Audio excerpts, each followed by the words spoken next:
Kapag nalikha na ang ating PayPal wallet, pumunta tayo dito sa ibabang bahagi, pamamahala ng mga pera, hahanapin natin sa magnifying glass, hahanapin natin ang VST, hahanapin natin ang VST BEP, idadagdag natin ito. Kapag naidagdag na, pupunta tayo sa bahagi ng pag-explore. Dito sa pag-explore, pupunta tayo sa search bar. At sa search bar, ilalagay natin ang sumusunod na link. Ang link na yon ay ibabahagi sa inyo upang maipaste ninyo ito nang walang problema. Pindutin natin ang go. At dito ay kukumpirmahin natin. Ayos. Kaya ngayon ay magpapatuloy tayo.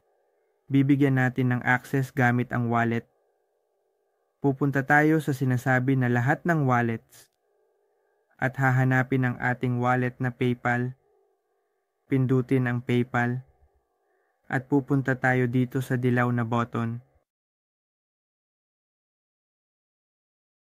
Dito, napakahalaga na tiyakin na ito ay nasa BNB Smart Chain Network. Ayos. Palaging kapag tayo ay papasok, kinukumpirma natin na ito ay nasa BNB Smart Chain Network at pinipindot ang kumpirmahin. Dito ay magsisimula na tayong mag-login, gagawa tayo ng ating user. Kinukumpirma, okay, at ilalagay natin ang ating password, ang inilagay natin sa ating wallet. Kapag nailagay na natin ang ating password, lilikha tayo ng ating gumagamit.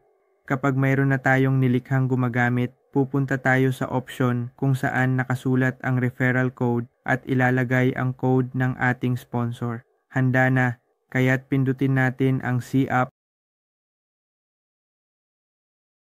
Handa na, mayroon na tayong nilikhang account sa Membridge.